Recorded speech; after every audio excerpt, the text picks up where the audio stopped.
നമസ്കാരം. വരാനിരിക്കുന്ന തിരഞ്ഞെടുപ്പുകളിൽ സംഘപരിവാറുമായി കൈകോർക്കാനുള്ള ആദ്യഘട്ട ദൗത്യം മാത്രമാണ് MV ഗോവിന്ദൻ നടത്തിയ പ്രസ്താവനയെന്ന് AICC general secretary KC Venugopal. RSS പിന്തുണയോടെ മത്സരിച്ച് ജയിച്ചാണ് പിണറായി വിജയൻ ആദ്യമായി നിയമസഭയിൽ എത്തിയതെന്നും KC തന്റെ ഫേസ്ബുക്ക് കുറിപ്പിൽ ആരോപിക്കുന്നു. ബഹുമാനപ്പെട്ട കേരള മുഖ്യമന്ത്രിക്ക് എന്ന് തുടങ്ങിയുള്ള തുറന്ന കത്താണ് KC ഫേസ്ബുക്കിൽ പങ്കുവച്ചത്. RSSുമായി ഒരു സഹകരണവും ഉണ്ടായിട്ടില്ലെന്ന് അങ്ങ് വാർത്താ സമ്മേളനത്തിൽ പറഞ്ഞത് കേട്ടു.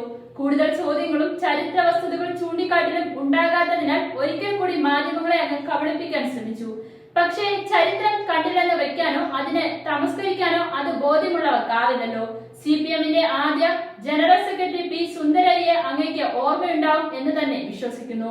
ആ ജനറൽ സെക്രട്ടറി സ്ഥാനവും PB അംഗത്വവും രാജിവെച്ചുകൊണ്ട് സുന്ദരയ്യ 102 പേജ് വരുന്ന രാജിക്കത്ത് 1975 സെപ്റ്റംബർ 28 പാർട്ടിക്ക് നൽകിയിട്ടുണ്ട്. അതിൽ അദ്ദേഹം പാർട്ടി സ്ഥാനമാനങ്ങൾ രാജിവെക്കുന്നതിന് 10 കാരണങ്ങൾ രേഖപ്പെടുത്തിയിട്ടുണ്ട്. അതിൽ ആദ്യത്തേത് അങ്ങ് മറന്നെങ്കിൽ ഒരിക്കൽ കൂടി ഓർമ്മപ്പെടുത്തുന്നു.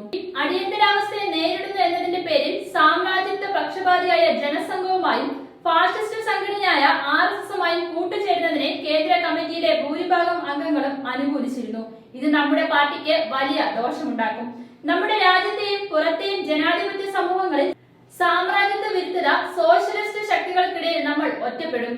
ന്യൂഡൽഹിയിലെ ഇന്ത്യ പബ്ലിഷേഴ്സ് ആൻഡ് ഡിസ്ട്രിബ്യൂട്ടേഴ്സ് പ്രസിദ്ധീകരിച്ച ഈ കത്ത് ഇന്നും പൊതുയിടങ്ങളിൽ ലഭ്യമാണ്. ചോദ്യങ്ങൾ ഉയർന്നില്ലെന്നതിന്റെ പേരിൽ ചരിത്രം കണ്ണടച്ചാൽ ഇല്ലാതാകുന്നതല്ലെന്ന് കേരളത്തിന്റെ മുഖ്യമന്ത്രി ഓർക്കണം.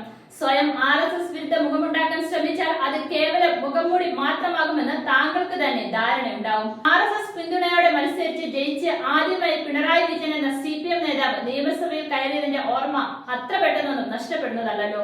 അന്ന് ഉദുമയിലെ CPM RSS സംയുക്ത സ്ഥാനാർത്ഥിയായിരുന്ന RSS നേതാവ് KG മാരാർ EMSന് ബാഡ്ജ് കുത്തിക്കൊടുക്കുന്ന ചിത്രം ആവശ്യമെങ്കിൽ ഹാജരാക്കാം.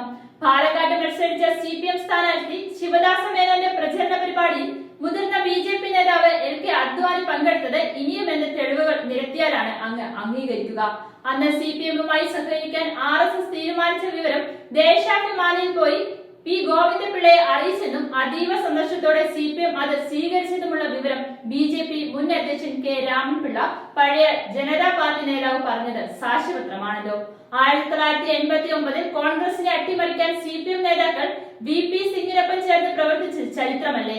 അന്ന് VP സിംഗിന് പിന്തുണ നൽകിക്കൊണ്ട് CPM നേതാക്കളായ EMSും ജ്യോതി ബസുവും അദ്വാനിക്കും വാജ്പേയിക്കും ഒപ്പം നിൽക്കുന്ന ചിത്രങ്ങൾ ഇന്നും ചരിത്ര പുസ്തകങ്ങളിൽ പൊടിപിടിക്കാതെ കിടപ്പുണ്ട്.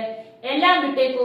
4 വർഷം മുൻപല്ലേ 2021 നിയമസഭാ തെരഞ്ഞെടുപ്പിൽ CPM BJP സഖ്യം കേരളത്തിൽ ഉണ്ടായിരുന്നെന്ന വെളിപ്പെടുത്തൽ സീറ്റുകളടക്കം ചൂണ്ടിക്കാട്ടി നടത്തിയത്. RSS മുഖപത്രമായ ഓർഗനൈസറിന്റെ മുൻ എഡിറ്റർ ബാലശങ്കറല്ലേത്. മുൻപൊരിക്കൽ താങ്കൾ തന്നെ മനോരമ ന്യൂസിൽ കൊടുത്ത അഭിമുഖത്തിൽ സംബന്ധിച്ച വസ്തുതകൾ കേരളത്തിന് മുൻപിലുണ്ടെന്ന് ഓർമ്മിപ്പിക്കുന്നു. ചരിത്രം താങ്കളുടെ മറവിയിലേക്ക് പോയെങ്കിൽ ഈ ദിവസങ്ങൾ ഓർമ്മിപ്പിക്കാം. സംഘപരിവാർ നിലപാടുമായി ഭാരതാംബ ചിത്രം ഉയർത്തി മതേതര നിലപാടുകളെ മുറിവേൽപ്പിച്ച കേരളത്തിന്റെ ഗവർണർക്ക് നേരെ രാഷ്ട്രീയ വിമർശനമുയർത്തിയ CPI. മറ്റൊരർത്ഥത്തിൽ പറഞ്ഞാൽ അങ്ങയുടെ ഘടകകക്ഷി എത്ര ദിവസമാണ് ഒറ്റപ്പെടൽ അനുഭവിച്ചത്. RSS കാര്യാലയമായി രാജ്ഭവനെ മാറ്റിയിരിക്കുകയാണ് ഗവർണർ. ഒരു വാക്കുകൊണ്ടോ നോക്കുകൊണ്ടോ പോലും ഗവർണറെയോ സംഘപരിവാറിനെയോ വേദനിപ്പിക്കാൻ അങ്ങ് തയ്യാറായില്ലല്ലോ. ഒടുവിൽ തെരഞ്ഞെടുപ്പിന് മണിക്കൂറുകൾ മാത്രം ശേഷിക്കുന്നത് കൊണ്ട് ഇന്ന് വാർത്താ സമ്മേളനം നടത്തി സംഘപരിവാർ വിരുദ്ധ മുഖം സ്വയം അവരോധിക്കാൻ നിർബന്ധിതനാവുകയായിരുന്നല്ലോ താങ്കൾ. ഗതികേടിന്റെ മുഖമായിരുന്നു ഇന്ന് താങ്കൾക്ക് വാർത്താ സമ്മേളനത്തിലുടനീളം. ചിരി കൊണ്ടോ PR മിനുക്കം കൊണ്ടോ മായ്ച്ചാൽ മറയുന്നതല്ല അതെന്ന് അങ്ങ് മനസ്സിലാക്കണം. RSSുമായി നേരത്തെ കച്ചവടം ഉറപ്പിച്ച് ഗോവിന്ദൻ മാഷ് പറഞ്ഞ സത്യം വിവാദമായപ്പോൾ തെരഞ്ഞെടുപ്പിന്റെ തലേ ദിവസം തലയിൽ മുണ്ടിടാനുള്ള ശ്രമമാണ് അങ്ങ് നടത്തിയത്. ഇനിയും ചരിത്രം അംഗീകരിക്കാൻ തയ്യാറായില്ലെങ്കിൽ അറിയിച്ചാൽ മതി. തെളിവുകൾ കൂടി പുറത്തുവിടാം.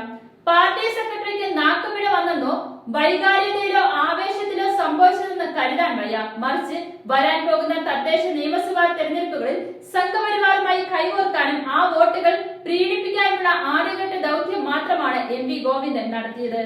RSS ഉൾപ്പെടെയുള്ള വർഗീയ ശക്തികളോടുള്ള സമീപനവും ഇസ്രായേൽ വിരോധവുമെല്ലാം ഇത്തരത്തിൽ തെരഞ്ഞെടുപ്പ് അടുക്കുമ്പോഴുള്ള അടവ് നയങ്ങൾ മാത്രമാണ് നിങ്ങൾക്ക്. കേരളത്തിന്റെ മതേതര മനസ്സിൽ നിന്ന് വിമർശനമുണ്ടായപ്പോൾ തിരുത്തുന്നതിൽ ഒട്ടുമേ സത്യസന്ധത ഉണ്ടായിരുന്നില്ല.